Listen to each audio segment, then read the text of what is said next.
I'm going to go into the details of the first part of the verse, but the ideal and the big goal that is set up in this verse is that the best people are those whom Allah loves and they love Allah. This idea of hubb, the idea of love. And another place in the Holy Quran, Allah says, وَالَّذِينَ آمَنُوا, that those who truly attain to faith, those who truly have Iman, they are most strong. They are passionate in their love for Allah. The big question is, do we really understand what love is? Do we really understand what love is? Because that's the big issue. Sometimes we mistake our passion for love. Sometimes we mistake our zeal for love. Sometimes we mistake our ignorance for love. That is not love. That is all those things. It's either ignorance or it is passion. Because love is something very, very sophisticated. When I read Imam Ghazali on this question of love, I was blown away by the sophistication, the complexity, the way he understands love. Our big problem today is that in other traditions, in other faith traditions, particularly Christianity and Western civilization at large, has monopolized the idea of love. Monopolized the idea of love. Christ is love. Jesus is love. The people that come knock on your door on Sunday mornings want to sell you love. Right? Now that idea of love, it might be the same word L-O-V in English. In Arabic, ba and ba with a shadda, hub. But it doesn't mean the same thing. In Christianity, the idea of love is that human beings were born in sin. In other words, when you came into this world, your moral and spiritual DNA was already corrupted. And now, when you are in the world, now you must redeem yourself. Redeeming means that you now have to do some sacrifice to get rid of this burden on your back. Must do some kind of sacrifice. And because the understanding is that human beings are not capable of freeing themselves and making that sacrifice, the divine sent his beloved Son to the world and then gave him as an offering the sacrifice of humanity. So that is called redemptive love. So out of love for this individual, we Muslims don't follow that line of thinking. Nabi Isa or Jesus was redeemed to free all of humanity of their sin. Whether you want to be redeemed or not, all of us are also redeemed in the process. That's the belief there. And when Christians talk about love thy neighbor as I love yourself, love thy neighbor is part of the same story that you need to redeem your neighbor. I argue and I say, I don't need to love my neighbor. What I need to do, I need to be fair to my neighbor. I need to be just to my neighbor. I need to be caring to my neighbor. I don't have to love. So the story of love in one religious tradition is very different from the story of love in Islam. Imam Ghazali's understanding of love is based the way we experience love ourselves. And once you understand that framework that he's offering, on that basis, he says, that's the way you also love Allah. The other thing that you must not confuse is don't confuse love and compassion. Don't confuse hub and rahmah. Rahmah is a one-way street. It comes only from the Supreme Creator. It only comes from Allah. Yeah, you can show some kindness and compassion to others, but the supreme focus and the energy of love comes from Allah. Of rahmah comes from Allah. Love is a relationship. Is a two-way relationship. And you build that up. It is done on a voluntary basis. Right? You're not obliged to, but if you do it, you are better. So then, what we need to understand is knowledge of the true nature of love. The question is, how do we understand love? Love is characteristic, is something that is part of all living beings, of all sentient beings. So the simplest way to understand this is everything that you can perceive, what we call all perceptible things, everything that you can perceive with your mind and your heart and so on, it either does one of two things to you. It gives you pleasure, or it causes aversion and you detest it. Anything you see does one of those two things. It gives you immense pleasure, or it causes aversion. So we as human beings, Imam Ghazali says, we love what causes pleasure and what causes ease. We love that.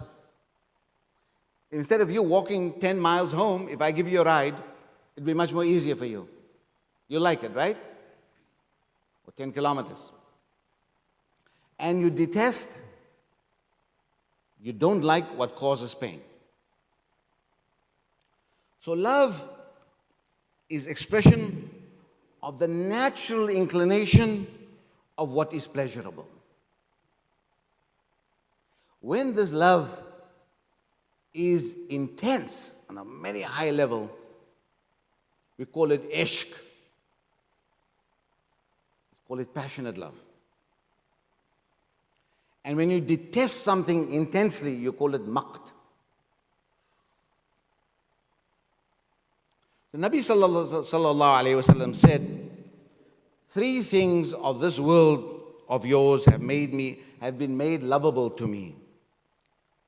Perfume, the love of women, and prayer has been made the apple of my eye. Why do you pray? Because it is pleasing to you. Or at least we aspire to that level that it is pleasing. Sometimes it's out of obligation. You have to do the obligation. But more you get used to the obligation, it will become pleasurable. If you work on it, if you think about it, if you think it through. The other two, why do we love perfume? Because it creates a pleasurable sensation in us. The love between men and women, it's something that creates pleasure. So you see, we do not run away from those things that causes pleasure. Other faith traditions are run away from causing pleasure. So people go into hibernation or they become ascetics and so on. That's not our tradition. We live it out the way we experience it.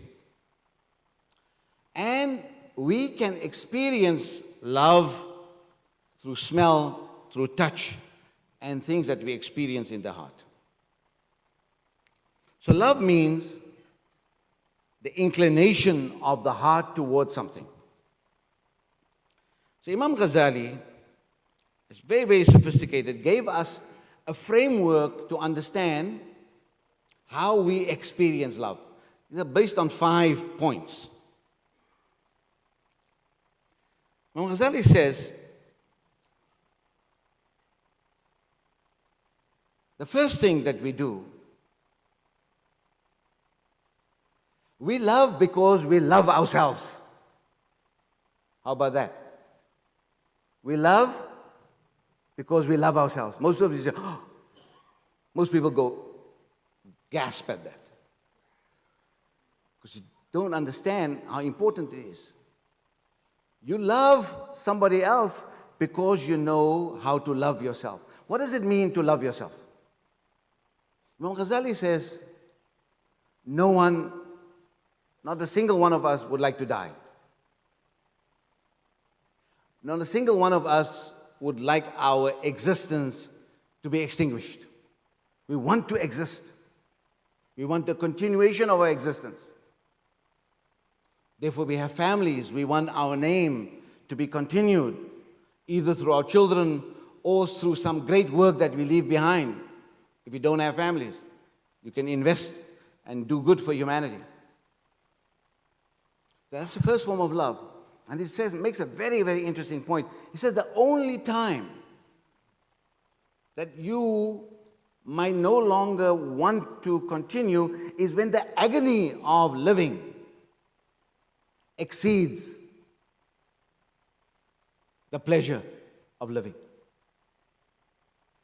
Then you throw in the towel. You take it from here. But otherwise, we're always working on that, self-love. And that is the beginning of understanding the idea of love. So yes, it is egotistical love.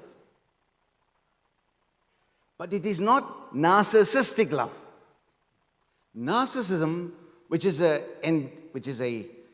kind of a disease amongst us, when it is only about me, me, me. I'm the beginning and I'm the end of everything. I'm so great, I'm so whatever. Now, what Islam will teach is that when you love and you love yourself, you begin to understand what love is. But then you have to connect this love to the big picture of the world. If there's no wiring between your ability to love with the rest of the world, if you can't wire this love, but it's only the on-off switch on you, that's narcissistic love. That is narcissistic love. You only love yourself. There's no greater goal out of that. The second point Imam Ghazali makes, the second kind of love, is love that is prompted by benevolence. Love that is caused by some benefit.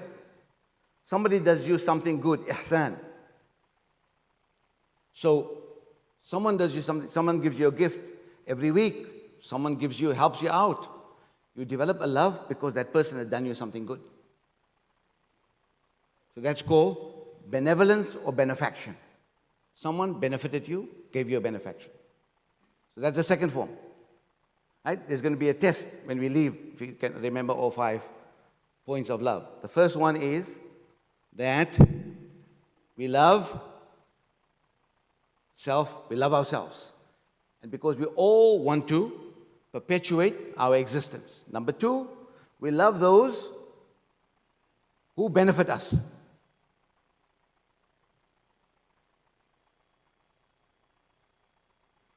3, you love something or someone for their own goodness, for their own sake, for the traits in those people, for the various qualities they have within them. You love them for those qualities. You want nothing in return from that. You just like those qualities in that person.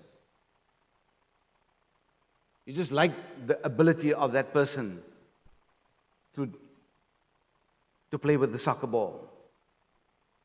How many of you, I'm not going to ask you for the test, but how many people like Lionel Messi? How many love, different football players, soccer players, cricket players, right? That skill, that ability that you admire within those people, that qualities. Then those qualities, right? So that qualities, that's important. The highest quality that you admire people are people who have knowledge, ilm, and people who have capacity. They do not benefit you personally. You have heard someone is a learned scholar, a physicist, an engineer, scholar of deen, different fields. You get no benefit from the person, but just the admiration develops a sense of that person, a love.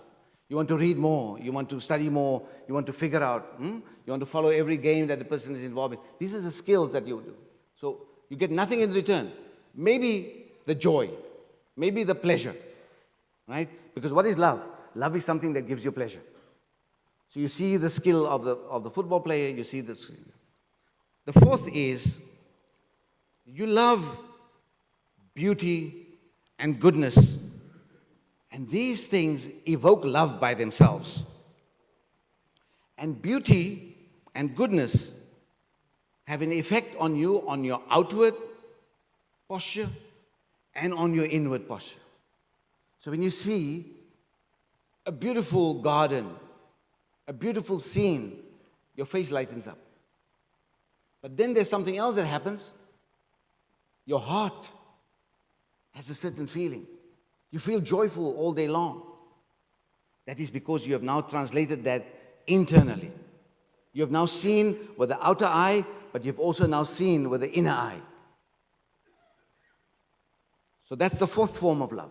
So the first form, we love because we love ourselves. Secondly, we love those who benefit us. Thirdly, we love someone for their own goodness with us getting nothing in return. The fourth one is we love beauty and goodness for its own sake. The fifth one is a hidden affinity, a hidden connection between a lover and a beloved. It's a sheer physical affinity. It just happens. It just happens. Either two people, two souls click. Maybe they share something in common.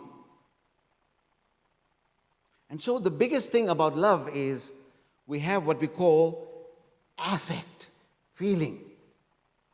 Affect, not effect. Affect with the A. The feeling that we have. We are affective personalities. We feel when somebody says something nice, we feel good. Somebody says something harmful, we feel bad about it. Everything I'm quoting you comes from Imam Ghazali's book, Ihya Ulumuddin. Okay? And so now let me just focus on some of these points because of time. If we go to the first point about we love because we understand, we love ourselves. When you get to that point, that very basic, fundamental, but important point of love, because when you think of your own existence, because that self-love is all about your existence, about your wujud in Arabic. It's about your being who you are. Then you understand that this, your own existence, the continuation of your own existence, and the perfection of your existence depends and derives from Allah alone. If you cannot make that connection, then you're a narcissist. If you make that connection, if you can wire it all the way to the Creator, you're becoming among those that the verse said, وَالَّذِينَ آمَنُوا أَشَدُّ حُبًّا لِلَّهِ. That those who truly believe, they're intensely passionate about their love for Allah. And if you love yourself,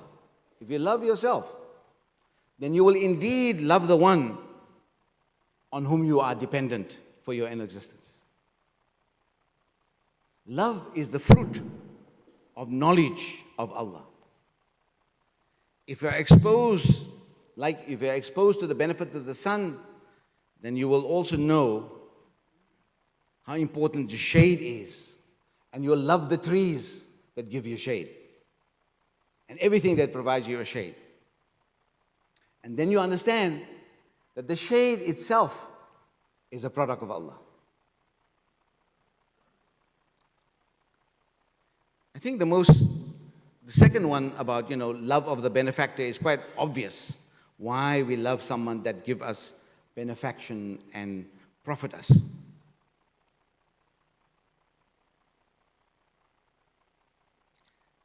Sometimes the reward, when you get a benefit, doesn't have to be material. It doesn't have to be material. Material rewards are sometimes insignificant. But if you think about generosity, someone who gives you something, therefore you love, think about this idea of generosity. It is not thinkable without Allah. Because Allah is the only one who can give and doesn't expect anything in return. Allah's generosity requires no reciprocation. You don't have to reciprocate it. And therefore, when human beings think that they are generous, it can only be a simile. It can only be likeness, but it's not real. The real generous one is Allah. Our one is always what we call majazi. It is a simile. And Imam Ghazali insists, the one who truly knows Allah, has ma'rifah of Allah, through ma'rifah can love Allah. Imam Ghazali gives the example in number 3, when you don't expect anything in return for love. You don't expect any compensation. He says, sometimes you hear of a just ruler somewhere, far off, not in your own, far off anywhere in the world. Or you hear of a great humble scholar who's accomplished so much. Or that you hear of an unjust ruler somewhere. He says that when you hear about a just ruler, you hear about a great scholar, you develop sympathy for that scholar, you develop sympathy for that ruler, and you want to hear more about his or her achievements, whether they are in your time or they were before.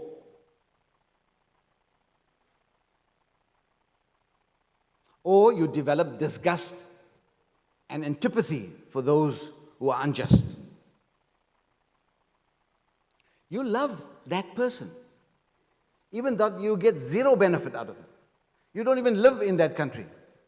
You're not even a beneficiary of that government's or that ruler's largesse, but you still love. That is, you're loving something for that quality. It's quality of justice and fairness. That love stems from a love for Allah because Allah made you, takes care of you with all generosity and kindness. So therefore you understand and you can connect the dots to a just and fair ruler. Sometimes Imam Ghazali says, Allah takes care of your main needs, therefore sometimes your secondary needs. The one point that he points out that I thought I should share is that Allah also takes care of your aesthetic needs, your needs for beauty, the need for beautification. He says, for instance, how amazing it is that our faces have certain symmetries, just that all our faces are different. Our eyebrows are different, our cheeks are different, lips are different, and so on and so forth, yet there is a certain beauty in it. Similarly, those are the beauty of your physical body, but you also need beauty outside, out there. If you wake up in the morning and look at the beautiful garden, your day is begun in a different way. If you wake up in the morning and you're looking at a heap of trash, your day is different. A different kind of person begins that day. That, I thought, is a very significant point that Imam Ghazali makes. The fourth point, just elaborating on the fourth point, to love something because of the beauty itself. You love something because of the beauty in it, both the external beauty and the internal beauty. The external beauty of things, children, animals, when something is nice, they gravitate to something that is pretty and nice. You know, children, you dangle things in front of them, but it's pretty, they go for it. But the internal beauty of something is recognized by people whose hearts have reached a perfection. And they can see the value of things. They can see the value of things beyond the externalities.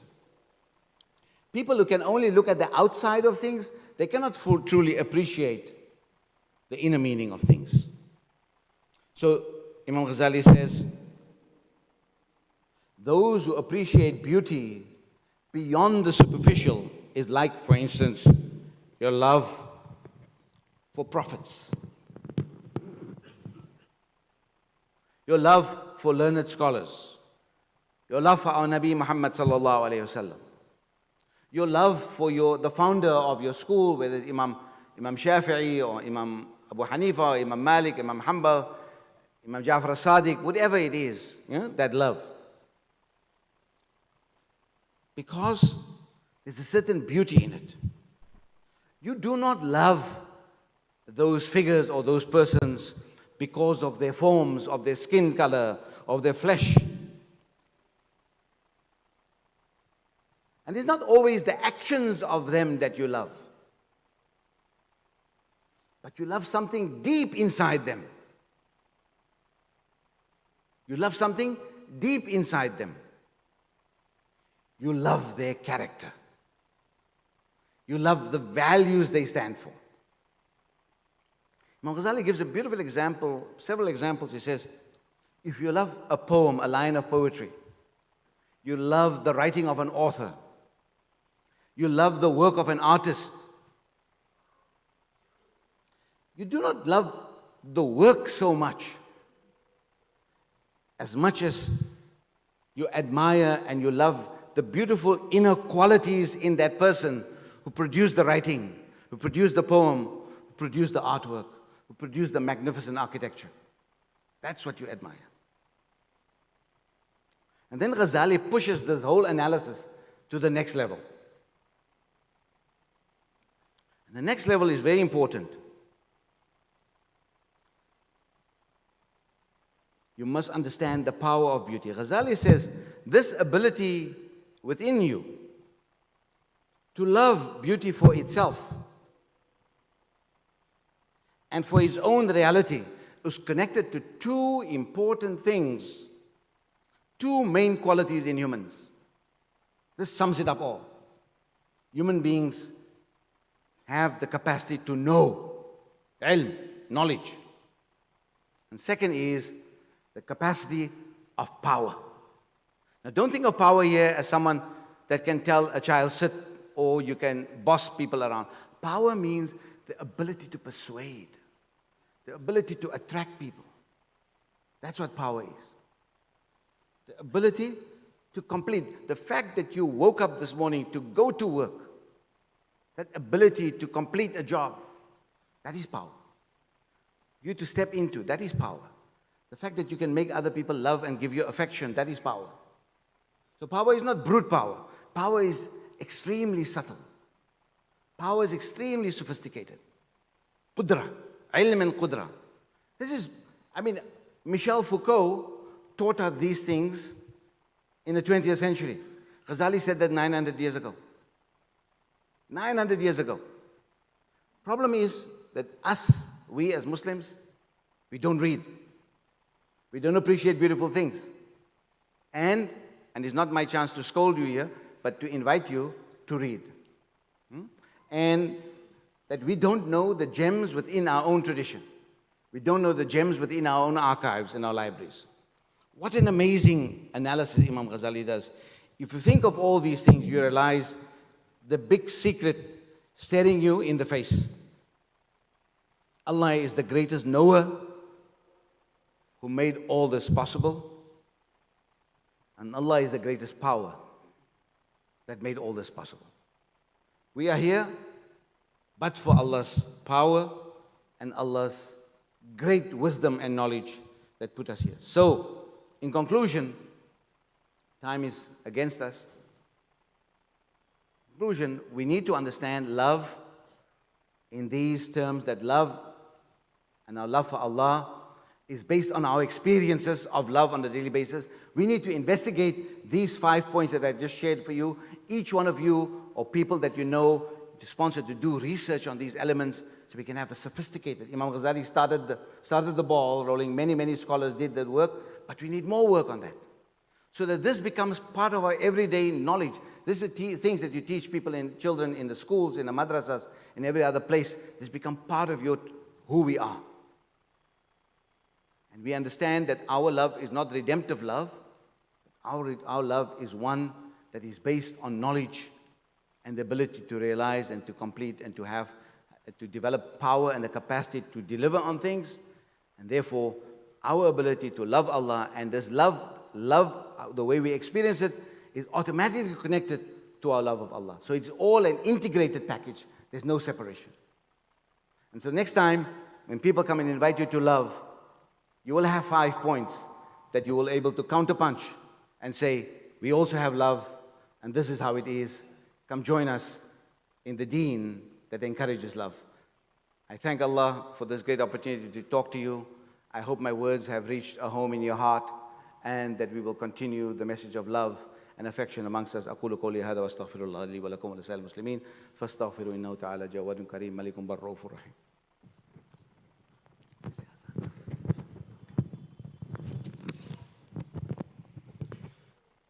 Say Jazakallah khair to Moulana Ibrahim Moosa. Moulana is a graduate of the Darul Uloom Nadwa in Lucknow. He's also a professor. He studied at the University of Cape Town and the University of London. His book, Imam Ghazali and the Poetics of Imagination, won a prestigious international academic award. He is currently the professor of Islamic thought at the Notre Dame University in the USA. And we say Jazakallah khair to Moulana for taking out the time to be here with us today and for that very insightful talk. We ask Allah subhanahu wa ta'ala to grant us the means and the ability to take heed from what was said here today and to implement it in our daily lives. And we ask Allah subhanahu wa ta'ala to grant Professor Moulana Ibrahim Moosa a long and healthy life to continue the good work that he is currently doing and to bring us back here, to bring him back here in the very near future. Moulana is also a former resident of the area. He used to live just on this Dale, on Dale Road, I believe. Hey, Moulana, what is the number of the house? 7.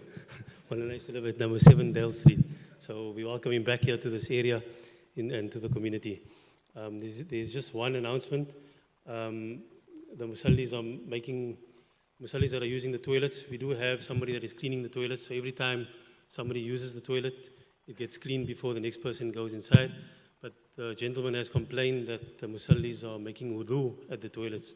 So can we just ask you to refrain from making wudu at the toilets and rather make wudu in the wudu khana that has been provided, just for the cleanliness of the toilets, please.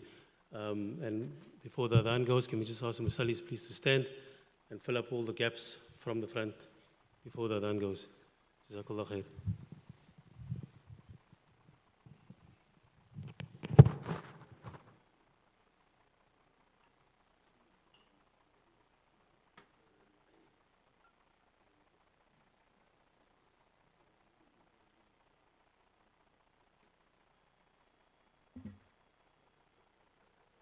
الله أكبر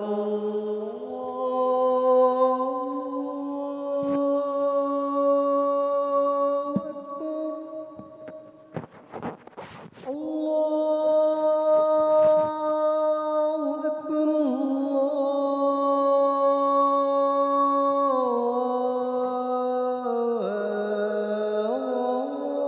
أكبر أشهد أن لا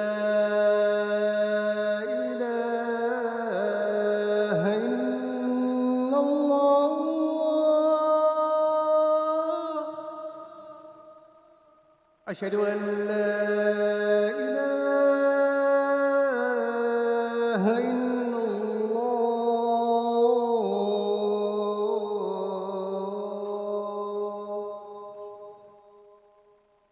أشهد أن محمدًا رسول الله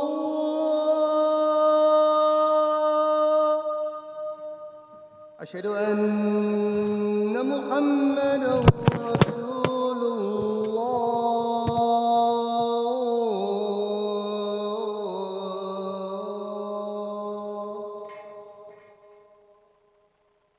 حي على الصلاة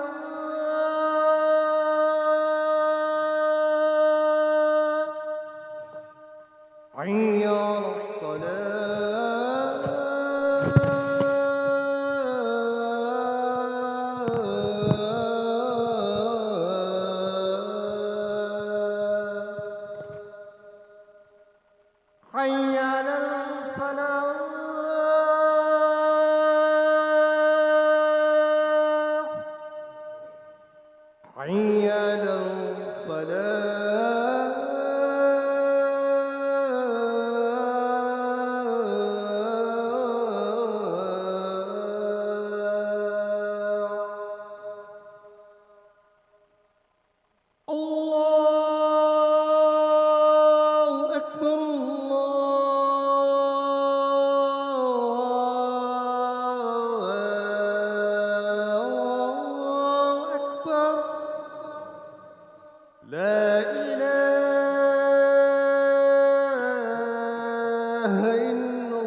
السلام عليكم ورحمة الله وبركاته.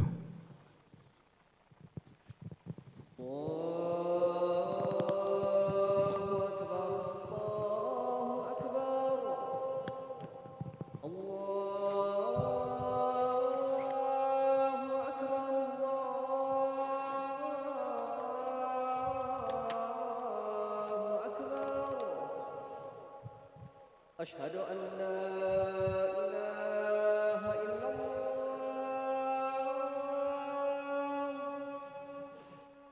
أشهد أن لا إله إلا الله.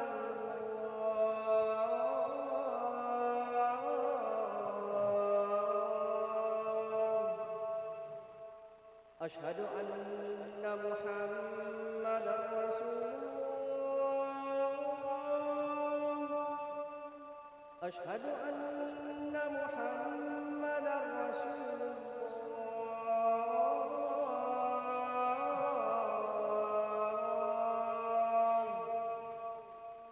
حي على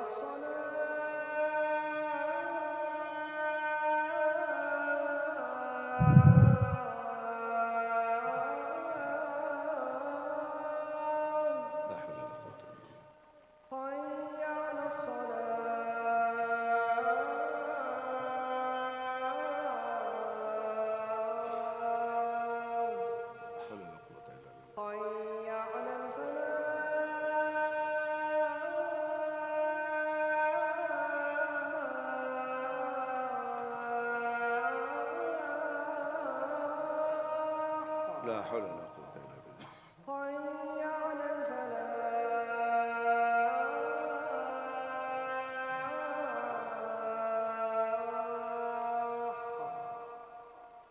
الله أكبر.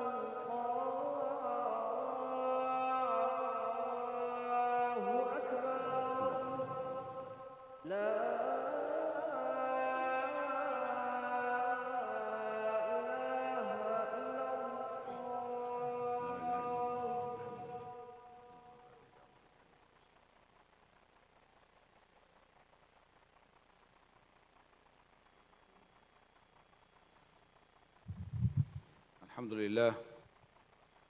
الحمد لله الذي نزه قلوب أوليائه عن الالتفات إلى زخرف الدنيا ونضرته، وصف أسرارهم من ملاحظة غير حضرته، ثم استخلصها للعكوف على بساط عزته، ثم تجلى لهم بأسمائه وصفاته حتى أشرقت بأنوار معرفته، ثم كشف لهم عن سبحات وجهه حتى احترقت بنار محبته، ثم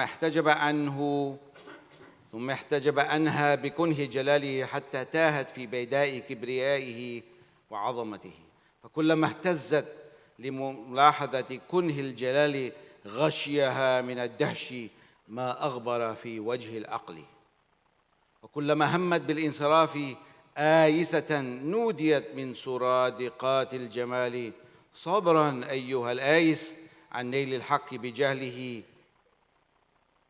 وعجلته، فبقيت بين الرد والقبول والصد والوصول غرقا في بحر معرفته ومحترقة بنار محبته. والصلاة على محمد خاتم الأنبياء بكمال نبوته صلى الله عليه وسلم، وعلى آله وأصحابه سادة الخلق وأئمته وقادة الحق وأزمته وسلم كثيرا. أما بعد، فإن المحبة لله هي الغاية القصوى من المقامات والذروة العليا من الدرجات، فما بعد إدراك المحبة مقام إلا هو وثمرة من ثمارها وتابع من توابعها، كالشوك والأنس والرضا وأخواتها، ولا قبل المحبة مقام إلا وهو مقدمة من مقدماتها، كالتوبة والصبر والزهد وغيرها. وقال الله تعالى في كتابه العزيز: أعوذ بالله من الشيطان الرجيم، بسم الله الرحمن الرحيم: والذين آمنوا أشد حبا لله. وقال النبي صلى الله عليه وسلم: الأرواح جنود مجندة، وما تعارف منها ائتلف، وما تناكر منها اختلف. أقول قولي هذا وأستغفر الله لي ولكم ولسائر المسلمين فاستغفروه إنه تعالى جواد كريم ملك بر رؤوف رحيم.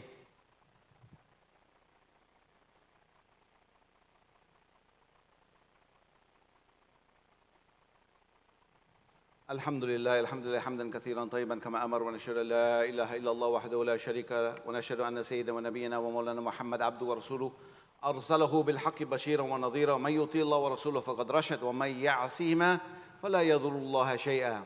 أيها الناس، إن الله أمركم بأمر بدأ فيه بنفسه وحرض الملائكة المسبحة بقدسه، حيث قال مخبرا وآمرا: إن الله وملائكته يصلون على النبي يا أيها الذين آمنوا صلوا عليه وسلموا تسليما. اللهم صل على سيدنا محمد وعلى جميع الصحابة والتابعين. عباد اللهم ربنا ظلمنا أنفسنا وإن لم تغفر لنا وترحمنا لنكونن من الخاسرين. ربنا آتنا في الدنيا حسنة وفي الآخرة حسنة وقنا عذاب النار، وادخلنا الجنة مع الأبرار يا عزيز يا غفار يا مولانا رب العالمين. عباد الله رحمكم الله، إن الله يأمر بالعدل والإحسان وإيتاء ذي القربى وينهى عن الفحشاء والمنكر والبغي، يعظكم لعلكم تذكرون. اذكروا الله الذي يذكركم واشكروه على نعمه يزدكم، ولذكر الله تعالى أعظم وأكبر، والله يعلم ما تصنعون. أقم الصلاة.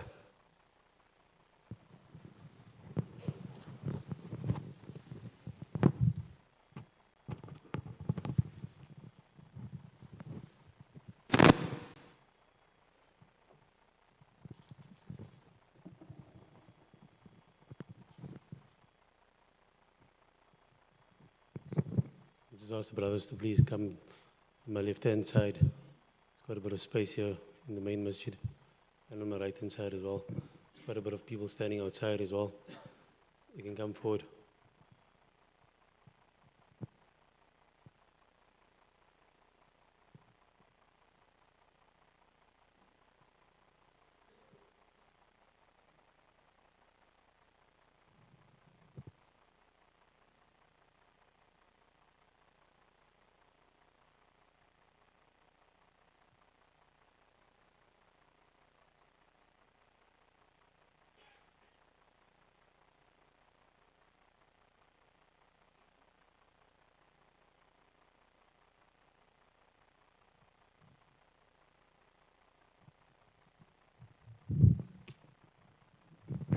الله أكبر الله أكبر، أشهد أن لا إله إلا الله، أشهد أن محمدا رسول الله. حي الصلاة حي الفلاح، قد قامت الصلاة قد قامت الصلاة. قام الله ودامه. الله أكبر قام الله ودامه. الله أكبر، لا إله إلا الله. استووا واعتدلوا. الله أكبر.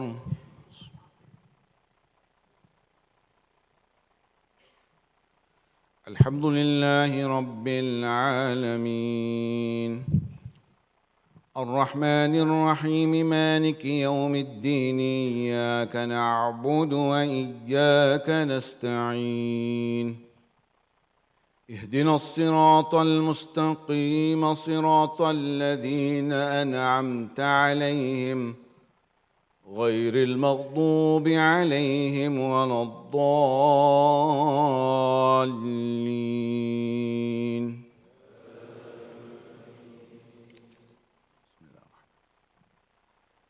سبح اسم ربك الأعلى الذي خلق فسوى والذي قدر فهدى والذي أخرج المرعى فجعله غثاء أحوى. سنقرئك فلا تنسى إلا ما شاء الله، إنه يعلم الجهر وما يخفى، ونيسرك لليسرى فذكر إن نفعت الذكرى.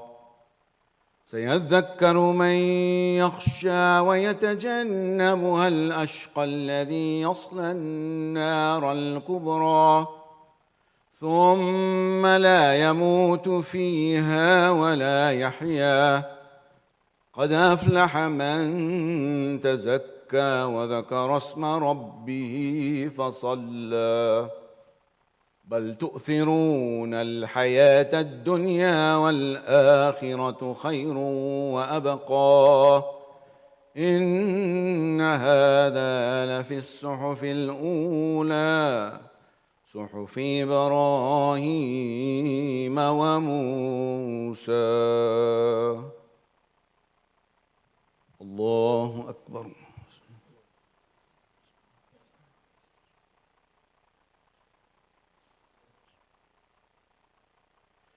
سمع الله لمن حمده. الله أكبر.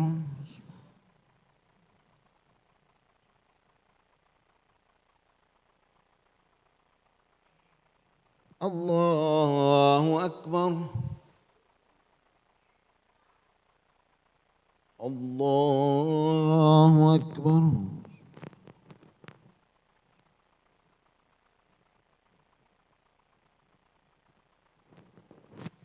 الله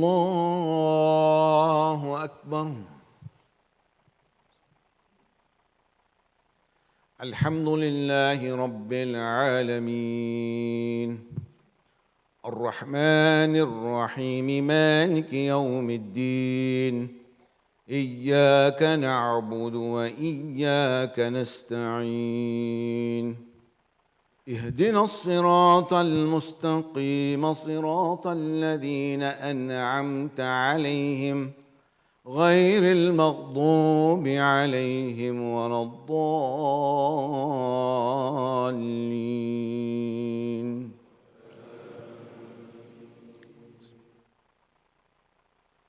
ألم نشرح لك صدرك ووضعنا عنك وزرك الذي أنقض ظهرك ورفعنا لك ذكرك فإن مع العسر يسرا إن مع العسر يسرا فإذا فرغت فانصب وإلى ربك فارغب. الله أكبر.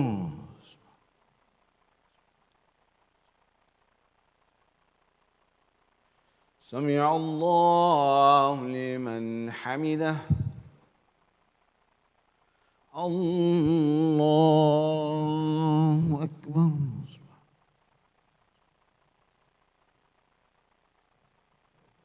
الله أكبر. الله أكبر.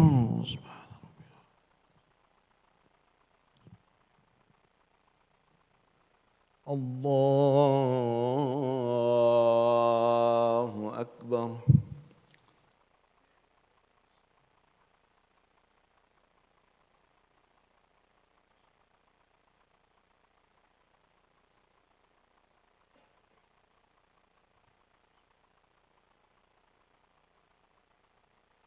اللهم بارك على محمد.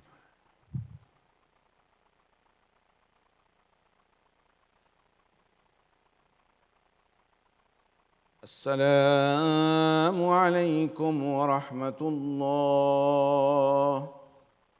السلام عليكم ورحمة الله. استغفر الله العظيم. استغفر الله العظيم. استغفر الله العظيم. الرحمن الذي لا إله إلا هو القيوم.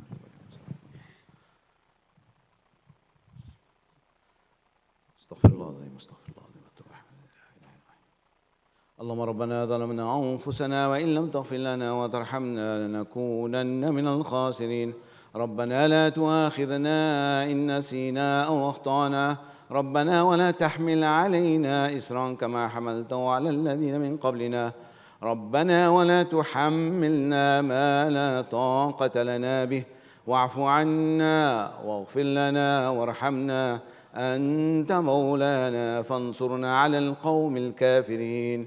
إن الله وملائكته يصلون على النبي يا أيها الذين آمنوا صلوا عليه وسلموا تسليما. اللهم صل على سيدنا محمد وعلى آل سيدنا محمد وصحبه وبارك وسلم بفضلك دعواهم فيها سبحانك اللهم وتحيتهم فيها سلام وآخر دعواهم الحمد لله رب العالمين.